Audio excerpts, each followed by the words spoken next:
इस डॉक्यूमेंट में साफ दिखाई दे रहा है कि सोनम वांगचुक के एनजीओ पर गृह मंत्रालय ने जो कार्रवाई की है वो बहुत हास्यास्पद है। डॉक्यूमेंट कहां से आया, किसने क्या बोला, ये वीडियो में आगे बताऊंगा, लेकिन शुरुआत ध्रुव राठी के इस ट्वीट से करूंगा। दो प्रमुख बातें हैं इस ट्वीट के अंदर, इसका विश्लेषण और पूरा एक मुद्दे की गहरी समझ में देने की कोशिश करूंगा। पहले ट्वीट को देखिए। ये ट्वीट दावा करता है कि सोनम वांगचुक ने जितना भी अच्छा काम किया है उसने सारे बीजेपी नेताओं ने मिलकर के कभी नहीं किया। दूसरा आरोप है कि सरकार पढ़े लिखे जागरूक नागरिकों को दबाती है, जैसे हिटलर ने आइंस्टीन को दबाया था। 2019 के बाद से वांगचुक लगातार लद्दाख के अधिकार, 6वीं अनुसूची और राज्य का दर्जा की मांग कर रहे हैं। उन्होंने कई बार अनशन किया, पदयात्राएं की और शांति आंदोलन किए, जिसमें हजारों लोग शामिल रहे। सितंबर 2025 में उनका 35 दिन का अनशन हिंसक प्रदर्शनों और सरकारी कार्रवाई के बाद सुर्खियों में आ जाता है। हिंसक प्रदर्शन के बाद वांगचुक पर भीड़ को उकसाने का आरोप लगता है, लेकिन उन्होंने आरोपों से इनकार किया और शांति अपील की बात की। सरकार ने उनकी संस्था SECMOL को विदेशी फंडिंग FCRA उसको तुरंत रद्द कर दिया और अगले ही दिन उन्हें गिरफ्तार कर लिया गया। इस ट्वीट में कहा गया है कि देखिए, सरकार असहमति दबाने के लिए तरह तरह के कोशिशें करती है। देखिए, पिछले कुछ सालों में मोदी सरकार ने UAPA, NSA जैसे कड़े कानूनों का इस्तेमाल कर सामाजिक कार्यकर्ता, पत्रकार, लेखक और विरोध करने वाले छात्रों को गिरफ्तार किया है। इसमें कोई दो राय नहीं है। जनवरी 2018 भीमा कोरेगांव केस अगर आपको याद होगा, 16 सामाजिक कार्यकर्ताओं पर UAPA लगा करके लंबी जेल की थी।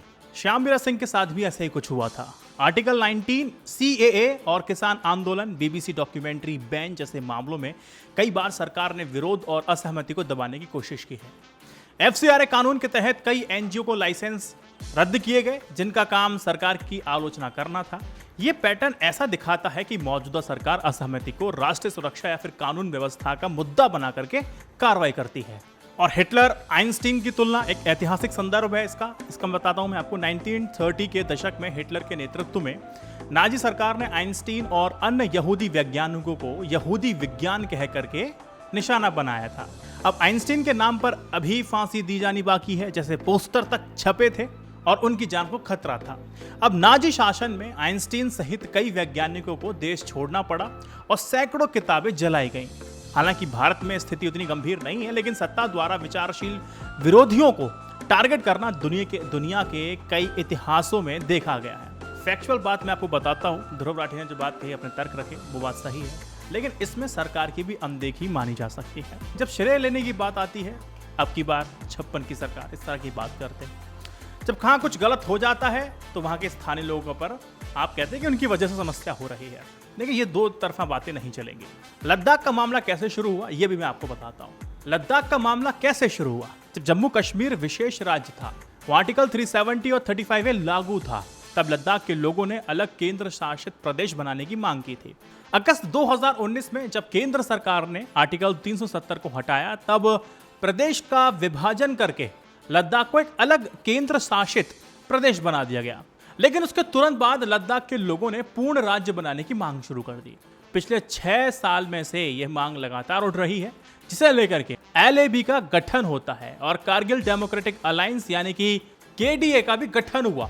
दोनों संगठनों ने पूर्ण राज्य की मांग को लेकर के प्रदर्शन किए। इसके अलावा कुछ और मांगें भी रखी गई थी, जैसे संविधान की 6ठी अनुसूची के तहत आरक्षण की मांग करना, नौकरियों में स्थानीय लोगों का आरक्षण की मांग करना, लेह और कारगिल को अलग अलग लोकसभा सीट बनाने की मांग करना। आज जो सरकार कांग्रेस और सोनम वांगचुक पर ठीकरा फोड़ रही है, उसने असल में 6 साल से चल रहे प्रदर्शनों की अनदेखी है। सोनम वांगचुक ने इन मांगों के साथ लेह से दिल्ली तक पदयात्रा की। देश भर के सम्मानित बौद्धिकों ने उनका समर्थन किया, लेकिन सरकार ने कोई बात नहीं की। वे 2 सितंबर 2024 को लेह से निकल के और 2 अक्टूबर को दिल्ली में प्रदर्शन का कार्यक्रम बनाया। उनकी यात्रा दिल्ली पहुंचने पर उनके साथ और उनके साथ चल रहे अन्य लोगों के साथ इस तरह से बर्ताव किया गया जैसे कि वो कोई असामाजिक तत्व हो। उन सबको हिरासत में ले लिया गया, उनको राजघाट जाने से रोक दिया गया, किसी को बवाना थाने में रखा गया तो किसी को नरेला थाने में बंद कर दिया गया। कायदे से भारत सरकार के जो शीर्ष स्तर है ना, उससे पहले बातचीत होनी चाहिए थी, उनको बुला करके बात करना चाहिए था और मामले को जल्द से जल्द सुलझाने की बात करनी चाहिए थी। लेकिन 1 साल बाद जब वो फिर से अनशन पे बैठ गए हैं, तब भी सरकार पर कोई बहुत विशेष असर नहीं हुआ। अनशन में शामिल बुजुर्ग जब बीमार होने लगी तो हिंसा भड़कने लगी। सरकार ने सारा ठीकरा सोनम वांगचुक पर फोड़ दिया। पता नहीं क्यों सरकार इस मामले को गंभीरता से क्यों नहीं ले रही है। मणिपुर और लद्दाख दोनों का विवाद सिर्फ एक इंटरनल मैटर नहीं है, ये सामरिक दृष्टि से ज्यादा अहम है। बॉर्डर स्टेट अच्छा, मणिपुर की तरह लद्दाख भी संवेदनशील सीमावर्ती इलाका है। पूर्वी लद्दाख में ही चीन के साथ 2020 में झड़प हुई थी और सीमा विवाद बढ़ गया था। इस इलाके में किसी भी तरह से अशांति होती है तो उसका असर सीमा की सुरक्षा पे पड़ता ही पड़ता है। दुश्मन ताकतों ने इन सीमावर्ती इलाकों में घुसपैठ करने या फिर अस्थिरता फैलाने के लिए तैयार बैठी है, इसलिए सरकार को ना इस पर तुरंत रिएक्ट करना चाहिए था। पता नहीं किस चीज का इंतजार किया। आरोप प्रत्यारोप करने या फिर दूसरे लोगों को जिम्मेदार ठहराने की राजनीति से थोड़ा बचना चाहिए। चाहे मणिपुर का मसला हो, लद्दाख का हो, एक जरूरी राजनीतिक समस्या मान करके इसका निपटारा होना चाहिए, समाधान निकालिए इसका। यहाँ के नागरिकों और समूह को वार्ताओं में शामिल करके व्यापक सहमति के लिए प्रयास करना चाहिए, लेकिन अभी तक ऐसा होता नहीं दिख रहा। सरकार समस्या को बढ़ने देती है, अनदेखी करती है और जब विस्फोट की स्थिति बन जाती है तो किसी को बलि का बकरा बना देती है। ये तिकड़म घरेलू राजनीति में तो ठीक है, लेकिन जहां राष्ट्रीय सुरक्षा की बात हो, जहां मसला राष्ट्रीय सुरक्षा से जुड़ा हो, तो ऐसे मसलों में ऐसा नहीं करना चाहिए। ध्यान रखना चाहिए यह पहला मामला है जब एक पूर्ण राज्य को केंद्र शासित प्रदेश बनाया गया और इतने समय में उसको दर्जा नहीं दिया गया। बहरहाल लद्दाख के हिंसा को व्यापक नजरिए से देखने की बहुत आवश्यकता है और उसके लिए जम्मू कश्मीर के लोगों की भावनाओं को भी समझने की आवश्यकता है, तो बात है। अब इसको लेकर तमाम तरह के रिएक्शंस और सोशल मीडिया पे बातें चल रही हैं। ट्विटर पर आमिर खान ने 3 इडियट्स मूवी की थी तो बताया गया इन्होंने इनका रोल किया था, वांगचुक जी का, है ना, और बहुत पढ़े लिखे हैं, तो ऐसे लोगों को इस तरह टारगेट नहीं करना चाहिए। पत्रकार हैं शीतल पी सिंह, उन्होंने भी अच्छा खासा लिख दिया। अब उनकी बात को भी मैं बताता हूँ आपको। अब वो कहते हैं कि देखिए भाई साहब, सोनम वांगचुक बौद्ध धर्म को मानने वाले लद्दाख के जिस आदिवासी समुदाय से आते हैं ना, उनकी कुल तादाद 2.25 लाख भी नहीं, लेकिन कल उनकी गिरफ्तारी हो गई।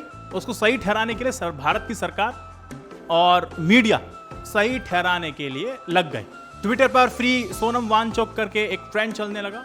उनकी पुरानी क्लिप्स इंस्टाग्राम, ट्विटर और फेसबुक सब पे वायरल हैं। देश दुनिया के लगभग सभी न्यायप्रिय लोग ने सरकार के द्वारा उन पर NSA लगाने के फैसले को गलत ठहराया। लोगों को याद है कि दिल्ली के दंगों को पुलिस अधिकारियों को चुनौती देकर के भड़काने के इनाम स्वरूप कपिल मिश्रा को दिल्ली राज्य सरकार में मंत्री बनाया गया था। उस दंगे में 40 लोग मारे गए थे। इस गिरफ्तारी की तुलना अब साफ साफ आपातकाल की गिरफ्तारियों के साथ जुड़ती जा रही है, क्योंकि देश के अनेक स्थानों पर समस्याओं को उठाने की कोशिशें देशद्रोह करार दी जाती है। इस मामले में तो सत्तारूढ़ जो पार्टी है उसने स्वयं अपने घोषणा पत्र में 6ठी अनुसूची के मामले को लागू करने का वायदा भी किया था, जिससे वो मुकर गई है। वांगचुक काफी लंबे समय से इस पर लगातार अपनी समाज को नेतृत्व दे रहे हैं। वांगचुक का समुदाय इतना बड़ा भले ही ना हो, लेकिन उनकी चीख BJP-IT सेल, सरकार और देश के मीडिया के सामने भारतीय समुदाय के महासागर में सुनाई दे। लेकिन फिर भी इस अन्याय के खिलाफ प्रतिकार की वह एक नज़ीर कायम कर गया है। इसी तरह तृणमूल कांग्रेस के राज्यसभा सांसद हैं, उन्होंने भी एक लेख लिखा। सोनम वांगचुक के NGO पर गृह मंत्रालय की कार्रवाई बहुत ही हास्यास्पद है। देखिए वो क्या कहते हैं, वो कहते हैं गृह मंत्रालय की हास्यास्पद हरकत है साहब। कल गृह मंत्रालय ने लद्दाख के सोनम वांगचुक की NGO का FCRA लाइसेंस को रद्द कर दिया। अब रद्द करने के आदेश के पेज नंबर 3 को देख लीजिए। जब आप देखेंगे तो आपको समझ में आएगा कि सरकार कितनी लापरवाही कर रही है। वांगचुक के NGO ने कहा है कि उन्हें खाद्य सुरक्षा और संप्रभुता, फूड सिक्योरिटी एंड सोवरेनिटी के बारे में जागरूकता के लिए दान मिला। खाद्य संप्रभुता का मतलब है कि जो लोग खाद्यान्न पैदा करते हैं, उसको बांटते हैं, वितरित करते हैं और उपयोग करते हैं, वे खेती और वितरण की नीतियों को नियंत्रित करें। और गृह मंत्रालयों के काबिल अफसरों ने क्या लिख दिया और क्या किया, उन्होंने खाद्य सुरक्षा और संप्रभुता को study on sovereignty of India बना दिया। ये पूरी तरह से बेतुका है, बिल्कुल बकवास है। बदले की भावना से ऐसे काम किया जा रहा है। NGO ने खाद्य संप्रभुता की बात की है, लेकिन मोदी सरकार ने इसे भारत की संप्रभुता में बदल करके उनका FCRA लाइसेंस को रद्द कर दिया गया। यहाँ तक कि एक स्कूल का बच्चा भी समझ सकता है कि खाद्य संप्रभुता और राष्ट्र की संप्रभुता समझना कितना अविवेकपूर्ण है। तो जो कार्रवाई कर रहे हैं, जिस तरह से इन्होंने जो लाइसेंस रद्द किया है, वो तो ज़बरदस्ती परेशान करने वाली बातें हैं। इनका तो तात्पर्य ये निकला, राज्यसभा के सांसद हैं गोखले साहब।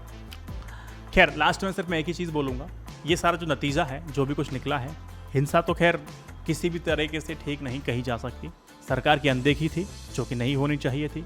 सोनम वांगचुक जैसे सामाजिक कार्यकर्ता और आंदोलक देश के सुधार और जागरूकता के लिए बहुत महत्वपूर्ण है। उनके अधिकारों का सम्मान होना चाहिए, लेकिन विरोध और असहमति भी जिम्मेदारी और कानून के दायरे में रहकर ही होनी चाहिए। हिंसा या कानून के उल्लंघन की स्थिति में उचित कार्रवाई होनी चाहिए। लोकतंत्र को मजबूत करने के लिए दोनों पक्षों का संवाद और समझौते की राह पर चलना होगा। बात से सुलझेगा और सरकार को बात करनी चाहिए, जो मुझे व्यक्तिगत तौर पे लगता है। आपको क्या लगता है कि लद्दाख के मामले को जरूरत से ज्यादा खींचा गया है? सरकार अगर चाहती तो पहली बार में ही इस बात कुछ सोल्यूशन ओरिएंटेड बातचीत कुछ हो सकती थी, लेकिन नज़रअंदाज क्यों किया गया? अगर अच्छे काम का श्रेय अगर आप लेते हैं तो इसका भी श्रेय आपको लेना चाहिए, जो मुझे लगता है व्यक्तिगत अपनी बुद्धि से। आपको क्या लगता है कमेंट सेक्शन में मुझे बताइए। इस वीडियो को 3 व्हाट्सएप ग्रुप पर शेयर कीजिए। जय Hind, Vande Mataram, stay updated, stay educated, सत्यमेव जयते। नमस्कार।